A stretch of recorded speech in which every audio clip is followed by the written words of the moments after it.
एक वक्त की बात है।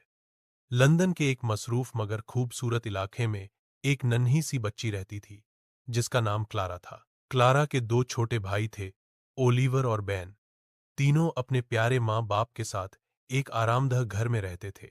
हर रात जब आसमान पर सितारे जगमगाने लगते, क्लारा अपने भाइयों को कहानियां सुनाया करती थी।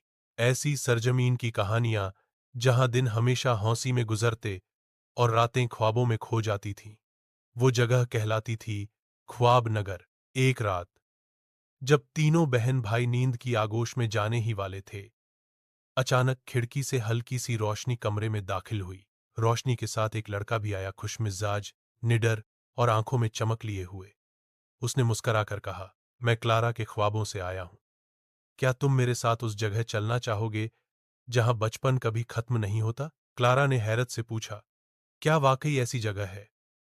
लड़का हंसा, हां। फिर उसने खिड़की की तरफ इशारा किया और तीनों बहन भाइयों ने अपने दिलों में खुशी और यकीन भर लिया। एक लम्हे में वो सब हवा में उड़ने लगे, छतों से ऊपर, बादलों के पार, जहां लंदन की रोशनी नीचे छोटी छोटी जुगनुओं जैसी दिखाई दे रही थी। वो परवाज करते करते एक अजीब व हसीन दुनिया में पहुंचे।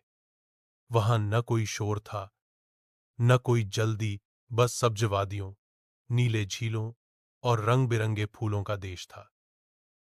उसे देखकर क्लारा के दिल से बेखरतियार निकला, ये तो बिल्कुल मेरे ख्वाबों जैसी जगह है। वहां उनकी मुलाकात कुछ बच्चों से हुई जो हमेशा मुस्कुराते रहते थे। उन्होंने बताया कि वो यहां रोज खेलते हैं, पहाड़ों पर चढ़ते हैं, झील के किनारे दौड़ लगाते हैं और कभी-कभी अपनी लकड़ी की कश्ती में बैठकर नई वादियों का सफर करते हैं। सब कुछ ख्वाब जैसा खूबसूरत था, मगर एक दिन इन बच्चों को खतरा लाहक हो गया। करीब के जंगल में कुछ लालची लोग आए जो उस जगह के खूबसूरत फूल तोड़कर बेचना चाहते थे। क्लारा और उसके दोस्तों ने हिम्मत नहीं हारी। उन्होंने मिलकर एक चालाक मंसूबा बनाया।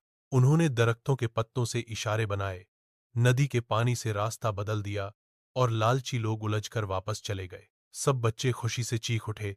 लालची लोग वापस चले गए। रात हुई तो आसमान पर चांद चमक रहा था। वही लड़का जो उन्हें लाया था, क्लारा के करीब आया और बोला, अब तुम्हें वापस जाना होगा, लेकिन याद रखो, बचपन खत्म नहीं होता, बस हम ख्वाब देखना भूल जाते हैं। अगली सुबह क्लारा अपने बिस्तर पर जागी। खिड़की खुली थी। हवा में वही खुशबू बसी हुई थी जो ख्वाब नगर में थी। उसने मुस्कुराकर आसमान की तरफ देखा और आहिस्ता से कहा, अच्छा, वो सब ख्वाब था। उस दिन के बाद क्लारा रोज अपने भाइयों को नई कहानियां सुनाने लगी।